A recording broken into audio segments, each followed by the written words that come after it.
Munich is consistently ranked among Europe's strongest innovation ecosystems. But what makes it work is not visibility, it is structure. At the center of this system is UnternehmerTUM, founded in 2020 and ranked the #1 startup hub in Europe by the Financial Times for 3 consecutive years. Each year, tens of thousands of participants engage in its programs, and hundreds of startups are supported, making it one of the most active entrepreneurship centers in Europe. But what is even more telling is this: Munich doesn't just have one leading institution. According to the same Financial Times ranking, #2, #3, and #9 startup hubs in Europe are also based here. This is not a single success story, it is a functioning ecosystem. To understand how such systems are built, I spoke with Dr. Philipp Gerbert, CEO of TUM Venture Labs, a joint initiative by TUM, the top-ranked technical university in the EU, and UnternehmerTUM. Dr. Gerbert brings a rare combination of academic depth and real-world execution. He holds a PhD from MIT, conducted postdoc research at UCLA, and spent years as a senior partner at BCG, where he led global work in digital transformation and artificial intelligence. Today, he's shaping one of Europe's most advanced innovation environments. Our conversation focused on what truly drives ecosystem success, because strong ecosystems are not defined by individual startups, but by how effectively they connect research, industry, capital, and talent. At UnternehmerTUM, this connection is not abstract. It is embedded into the system through venture programs, corporate partnerships, and physical spaces like the Munich Urban Collab. In our conversation, we explored what truly defines a high-performing ecosystem, from the role of institutions and incentives to the importance of intentional coordination across stakeholders. We also discussed the challenge of translating Europe's strongest research base into globally competitive companies and what needs to evolve for ecosystems to scale beyond regional success. This conversation is part of an applied research exploring how innovation ecosystems are built and why some succeed at scale while others do not. Hi everyone, I'm Luisa Avedisian, and today I'm in Munich, Bavaria to interview a very special guest of mine. And the reason that I am here is that I am researching different innovation ecosystems, how they operate, what their success factors are, and how they build from inside. Please welcome my guest, Dr. Philipp Gerbert, with whom we will be talking about the topic that I introduced, about innovation ecosystems. And Dr. Gerbert agreed kindly to share about all this. Thank you very much, Dr. Gerbert, for hosting me today. I'm in Munich Urban Collab today, a very special place with very high energy, and we're going to talk about ecosystems in general. It's a privilege to have you here. So let's start with my first question, and of course we're talking about ecosystems. So, what are the critical core building blocks, in your opinion, for any successful innovation ecosystem, so particularly innovation? Well, there's always talent. Mm-hmm. It's obvious. Then there is a collaborative network across many fields. We would distinguish research from talent also, to have really a strong kind of innovation base of research. Often the two are combined in universities. And then really the complementary players, that is customers, often government in all kinds of ways, could be regulatory, could be also as, providers, capital. And, also I think, and that's particular when we come to Munich, programmatic approaches that helps, and ideally, if you are a bit more advanced, a first slate of experienced entrepreneurs that really drive it forward, going forward. Okay, thank you very much on that. And for you mentioned Munich innovation ecosystem. Can you describe what are the key building blocks of Munich innovation ecosystem in particular? Absolutely. So I'll summarize and then go into the point. So I think the unique thing about Munich is that you have a very close-knit ecosystem about universities, corporates, government, particular Bavarian government, so to say, also federal, but particular Bavarian government, and startups. Right? And that is actually very different from, let's say, a Berlin ecosystem, where these are totally independent layers almost, right? And here it's really, it's a very collaborative thing. At the core is certainly the Technical University of Munich. For a few years now, the top-ranked university in the EU. And with 50,000 students, the broadest technical university we have in Europe, right? And it is specific because it has as a strategy to be the entrepreneurial university. So that every student, every scientist who comes should think about what can you do in the real world that's rather unique, right? The other part that was a link to that is that, UnternehmerTUM that we're going to say is was come out of the Technical University as an entrepreneurship center. I can then talk about how it developed, for the last 20 years.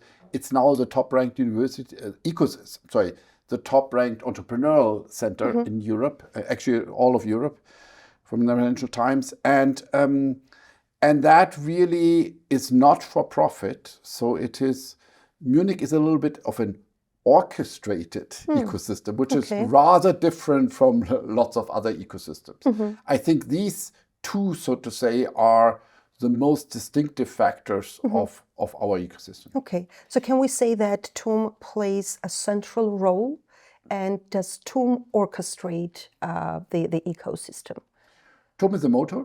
We have, it's by far also the top-ranked university in Germany. LMU is also, the university itself is a little bit less technical, but also the second best. So, there's an entire ecosystem. You have then the Max Planck, the University of the Military, the Fraunhofer. So you have a huge part. But the TUM is a motor because it has this entrepreneurial drive. The orchestrator is actually UnternehmerTUM. Okay. Which you think, okay, it's related to TUM, but UnternehmerTUM it was founded out of the TUM, but it's not for profit. So the first sponsor was Susanne Klatten, the owner of BMW, and she demanded you have to leave the university. Okay. You cannot sit in the central administration of a public entity and preach entrepreneurship. And it came out, and for the last 20 years or 25 years, it has really built it up. And today, if Helmut Schönberg, the CEO, invites to a dinner, all the CEOs here show up and say, how can we strengthen the ecosystem overall? So it became this external entity that is not state-run, that became the orchestrator. Yes. Thank you very much. That was a really good overview. And I think that other ecosystems or university-based or university-sourced ecosystems can use this as a role model. Is it the case with Munich and UnternehmerTUM? Yes. Do you feel that your experience is being used as best practice? Absolutely. So it's actually, there's an official program by the German government called the Startup Factories. It was it started a year ago and was really fully operational this year, where lots of other regions could apply, and UnternehmerTUM was just the orchestrator. And itself did not get any money, and it was also a public-private partnership. And it kind of we have a learning and exchange center where we try to support them, and there are now 10 of these regions that the Berlin region, the Hamburg region, etc., that are now building it up, and we're trying to support it. In the meantime, however, we have moved further ahead. And I can explain perhaps what we try to build now in the TUM Venture Labs, where we think is the most unique thing because we benchmarked all the regions in the world to say, what do we have that can make us unique? Yes. Yeah. And that was a little bit, we said, okay, we are deep tech ecosystems. We're primarily B2B, right? That's our core strengths, because also that's why where the business ecosystem is most important. And we said we want to build up deep tech.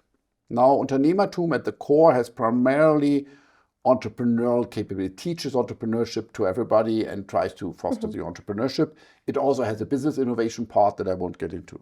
And we said, okay, if we want to really get good in deep tech, we have to combine entrepreneurial know-how with domain know-how. And we created an entity called the TUM Venture Labs, which is 12 labs right now, where, which I had, where it's a joint venture of TUM and UnternehmerTUM, because we have to get closer to the university because we need the infrastructure to be able to use the infrastructure. And we have actually 12 labs, right? And that goes from aerospace and defense to quantum, to healthcare, to food agro, etc. Now, we looked in the world where this exists and how to build something unique, because we said it's nice to be, 5 years behind Silicon Valley, but that's not our goal, right? And so what we thought is, and Boston was actually for us the core benchmark. We saw Harvard operates a little bit like UnternehmerTUM had, iLabs, does the entrepreneurship, everything goes iLabs. Okay. MIT has excellent labs that are domain specific in nanotech, in healthcare, in AI, C-Sale, and so on, but they fragment. And they said, okay, what our core strength is the enormous breadth and excellence of the university. We want to build one entity with 12 focus fields. And so all my managing directors are in one location on Mondays, and then they go into different labs. And all the startups have access to all the labs. If you're in the aerospace lab and you then need additive manufacturing, you need something from robotics, you need something from AI, and so you have the full access to all that. And that works extremely well. And particular for things AI in healthcare, robotics in agriculture, et cetera, and how well it worked, you can see in 2022, we didn't have any activities in defense. The whole country didn't have any activities in defense, frankly. With the war in Ukraine, that was suddenly built up very quickly, for sad reasons. But by now, we're the most important defense tech hub in Europe, out of nowhere. Yes. There was really not. And why did that happen? Obviously, defense is autonomous systems, space, cyber AI, electronic things. So it draws on the entire deep tech spectrum. But you also saw how quickly companies could then draw from the talent and from the various different labs and have access to all of it, right? And that is really what I find right now is most unique about Munich, this, across all the parts, particularly hardware and software and life sciences, and you get what you need. So if I can summarize, for us, the big differentiation is really, on the one hand, the whole collaboration with the business, so the ecosystem as a whole, and then within our labs, the cross-domain collaboration that makes, particularly in deep tech, everything accessible via one entity. And what are the constraints that would make Munich from becoming a global ecosystem, global innovation hub? What is still missing? What is the most challenging on this path to being a global ecosystem? Where should I start? Okay, the core things are actually typical European things, right? We don't have a European common market. We don't have a capital market. And we have a problem with overregulation. Okay, these are the three most important things. And for us, it's actually, the common market obviously has a thing, how do you scale quickly? The capital market is extremely critical because it's very hard to IPO in Europe. If it's hard to IPO, you don't get growth capital easily, et cetera, et cetera. So I looked at it a year ago, and most rounds over $100 million were led by Anglo-Saxon or Asian investors. It's lots of things are improving, but other than that, I think we could. The only other thing is, in deep tech, we don't have a second or third generation of experienced entrepreneurs that starts right now. Yeah. Right? So if you take a company like either Aerospace, the guy started it after his master's students. So because there is no capital market, you can't IPO, so growth capital is missing. And I've looked at it over last year, all rounds that were over 100 million were often led by Anglo-Saxon or Asian investors. Yes. That being said, that doesn't matter. We have all the investors are here, so we get growth capital, and it doesn't prevent us from becoming a global hub in the sense that we build very strong relationships with what we think are the best hubs. So with Stanford, MIT, we have an outstanding collaboration. It started in climate tech. With MIT, it extended into robotics. Stanford extended into healthcare and legal tech. We work with the Dutch guys on semiconductors because we find they are the strongest, so to say, in Europe. We work with Japan and New York on robotics because we have to, it's a slight decision. So we have what's the best robotic ecosystem outside of China because it's a bit sensitive with China. So with Singapore, we're now starting because the German government has a relationship potentially in the defense area sector and so on. So we try to see with Boston, we have biolabs at Boston to link to the Kendall Square. We opened biolabs at TUM. Yes. So to say. So we try to build these relationships with what we find is the best hubs in order to make startups understand where is the global challenge. And perhaps I can give just one example. Climate tech was the toughest, and I worked a lot on lots of also in climate tech. When I started out, it was the only field where I didn't have outstanding technical talent looking for a market. That's a typical problem we have. But we had outstanding talent with really lousy ideas. Okay, they were optimizing for European regulation. They were all kinds of stuff. And then we started this collaboration first with Breakthrough Energy, then with Stanford. We had long-standing relationship with Stanford, with the Durst School that was, really have an outstanding, and with MIT, who started the climate venture course that went to Stanford and then to Munich. And now we have an outstanding slate. We have a strong exchange. We host the MIT Energy Prize, for example, here, the international edition. That's good to find. We sent our teams to the finals. We have teams at Breakthrough Energy, and they suddenly realized, all the teams, hey, this is how good you have to be. And no matter how you start, even in climate tech, at the end, you have to be commercially successful in a tough market like India. Right? That's not, you can't just live on European subsidies. And you saw how important these global collaborations are for us. And that's why we strive so hard. And we obviously leverage a little bit that the reputation of the TUM is nice, and the UnternehmerTUM, that Munich is a nice city, etc., and that people actually like our model because it's somewhat different. Yeah.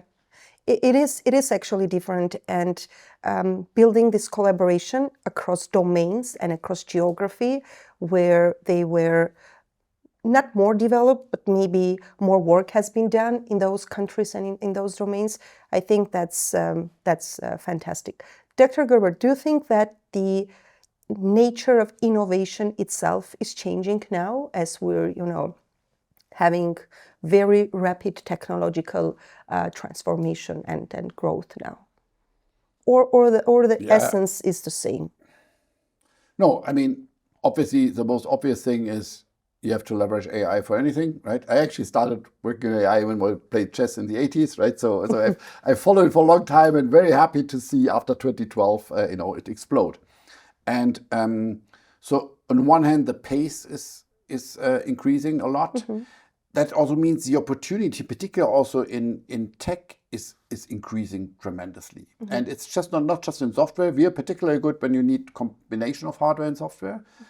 But because of this transformation, the capital that becomes available is just insane. We have 2 companies in fusion, and they're both very good.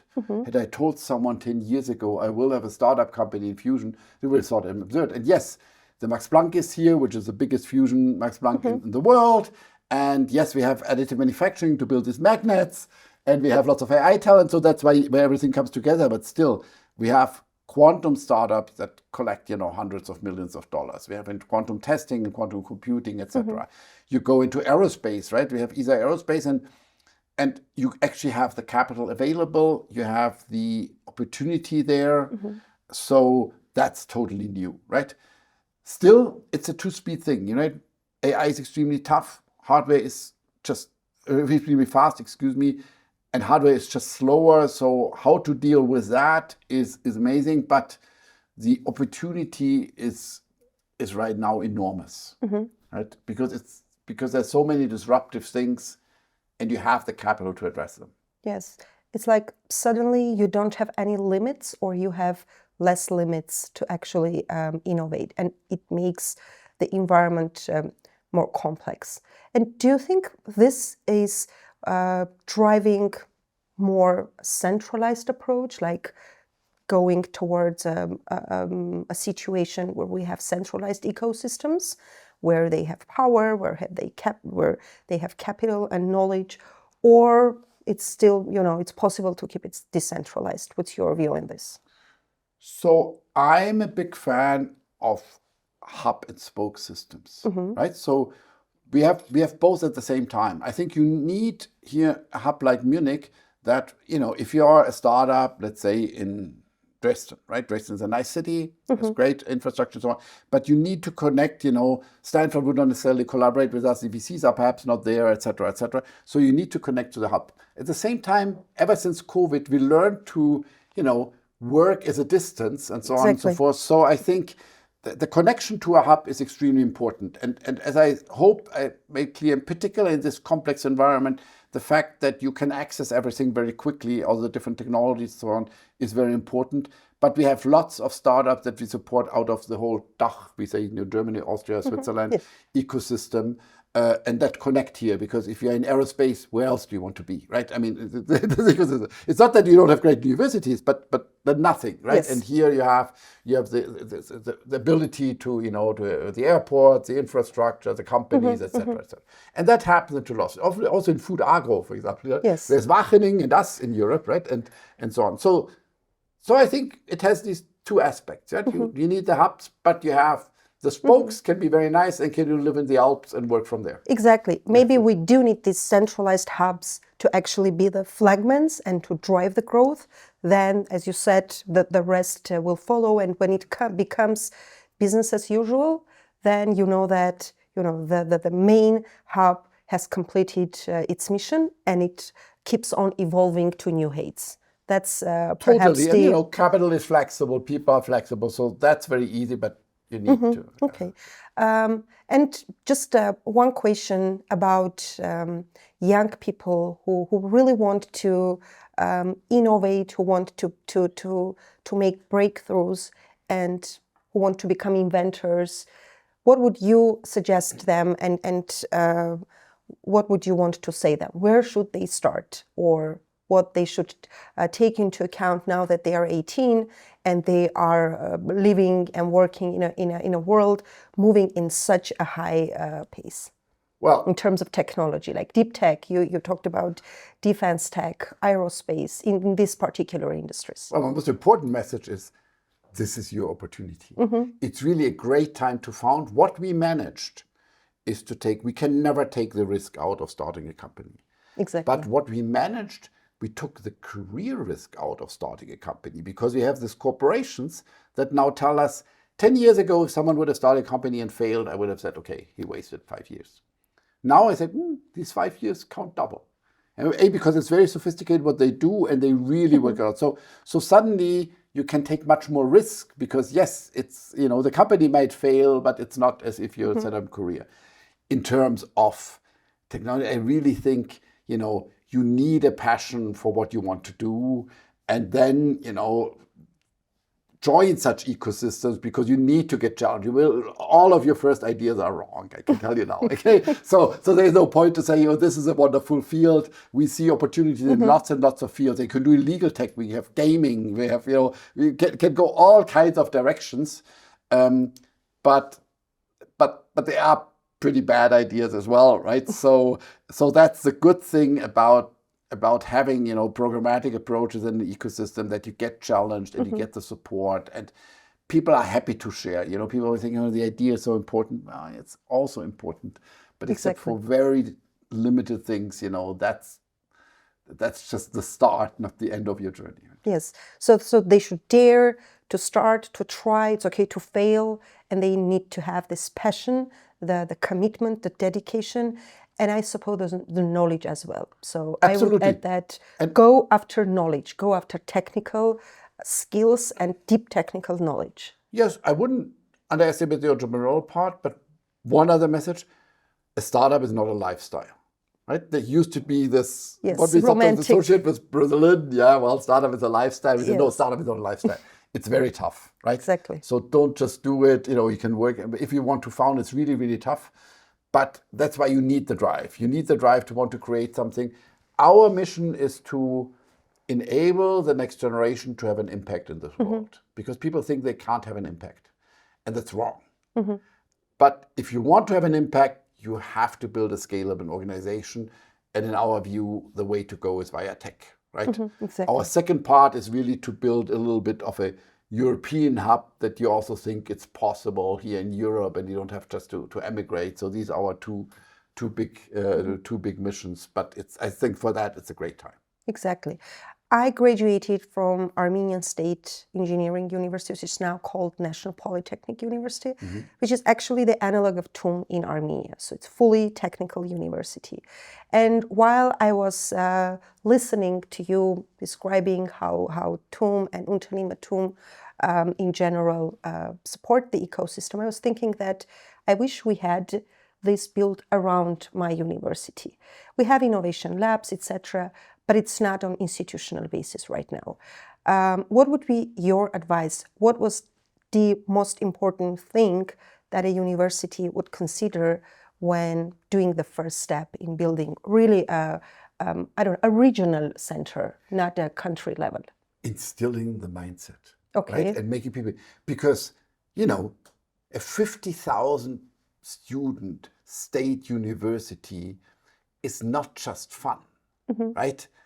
Our relationship of faculty to students is a factor of 10 behind an MIT, but the students self-organize. The students' organizations are fantastic. You know, in aerospace, they have experiments on the space station. They launch records. Why did ESA Aerospace get money? Because they had launched, the student initiatives had launched and shown that they can use launch satellites.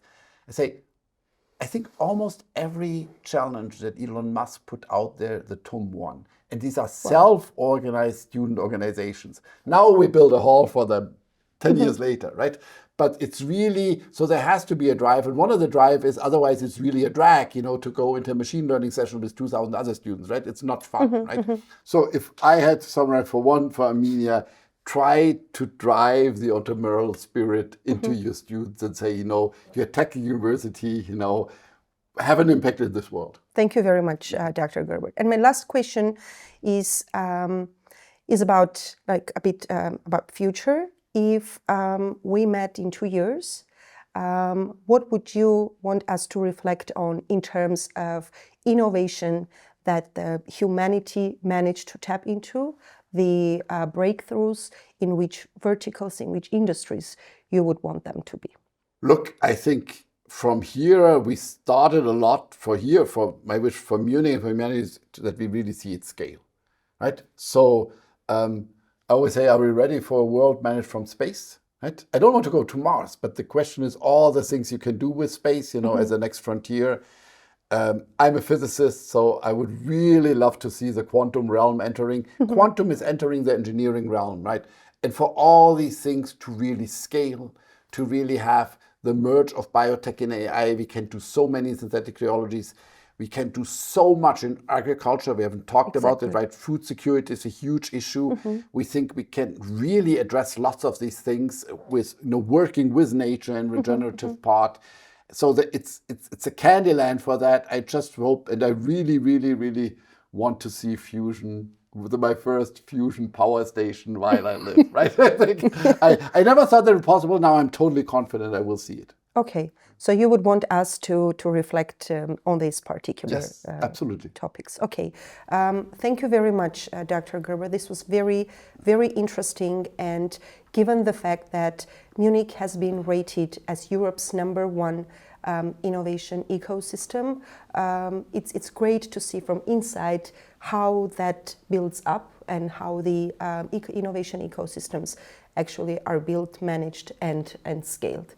Thank you for your time, and I really hope that we will have a chance to meet again and to reflect on the breakthroughs that you mentioned. Thank you. This was very interesting. That would be a privilege. Thank you very much for coming. Thank you very much. Thank you. Thank you all for watching. And I had Dr. Philipp Gerbert, CEO of TUM Venture Labs, today as my guest.